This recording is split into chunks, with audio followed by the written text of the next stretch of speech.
about fears. Let's talk about love.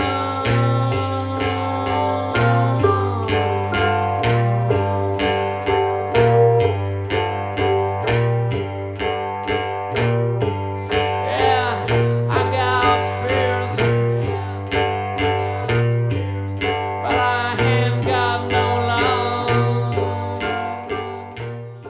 So I'm asked all the time, Detective Mains, what can I do to keep my stuff off the internet? All my personal information.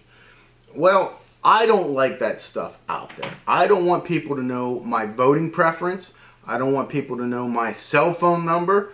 I don't want people to know my address. I'm a private person. I don't want that stuff out there for people to take advantage of me. That's why I use Data Seal. Okay? It personally is the comprehensive data removal service that I trust. So use the link below to receive 5% off of your Data Seal subscription and protect you and your family. If you have concerns that your personal information is being exposed online, use Data Seal. It's the one that I trust and I use personally. So listen guys, there's a link in the bio and in the comment sections. Click on that link and you'll get 5% off of your subscription. So make sure you go ahead and do that. I have a problem. I have a problem is a strong way of putting this, but it's just like on videos. I have a problem with putting people's names out there, even as people of interest. Because as I said before, it ruins that person's name. You know, even if they have nothing to do with it. I think of the guy named Abel. Can't remember his first name. I think his sister-in-law just wrote me a letter or email from the Texas killing fields. That NASA scientist who the profilers named as a suspect, which was horrible. And he may or may not have anything to do with it. But he's ruined, and there's no evidence towards it. And yet he can't go to the grocery store without people pointing a finger at him saying, hey, that's the guy that murdered those girls. And it's unfair. I don't like it. Murder time. That's what I have written down here. There's some people that just can't get it through their heads how these Idaho murders could happen within 20 minutes. From like 4:07 from the DoorDash delivery to 4:20, 4:27, something like that, when the car's shown leaving. And you can break that down even further. At 4:17, the noises that were picked up, and that's when the murders were occurring. I think it showed that Xana was on her TikTok at 4:12. Let me tell you something. A murder of 4 people can happen in less than 5 minutes. And I don't care what anybody says.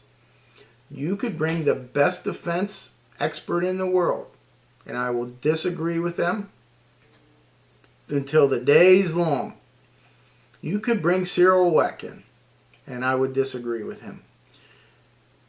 It just, you know, like Bill said to me too, and I've seen this done in court.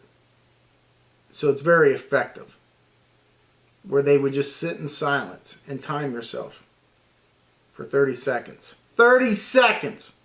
And see how long that is. You know how many stabs, how many thrusts, how many strikes you can get off in 30 seconds? You kill 4 people in less than 4 minutes.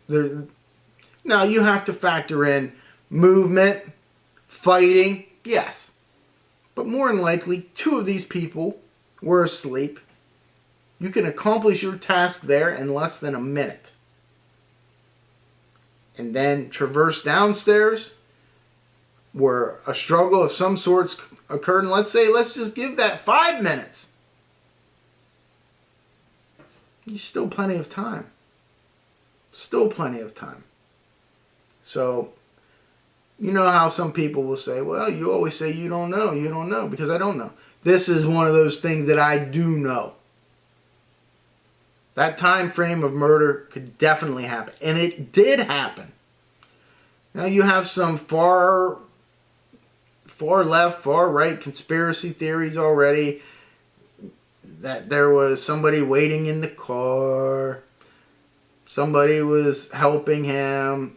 Drove him around. Dropped him off. He had an accomplice. No. The same with the sheath. You have people that want to, and it's okay that you give your opinion, but I'm giving mine. People will say, well, he left that there on purpose. No, he didn't. Absolutely did not. That's another thing I'm going to tell you I know. Well, of course I don't know, but I'm going to tell you I know he didn't leave it there on purpose. Things are usually what they seem, okay? Again, it's possible and probable. Is it possible he left it there? I won't even say that.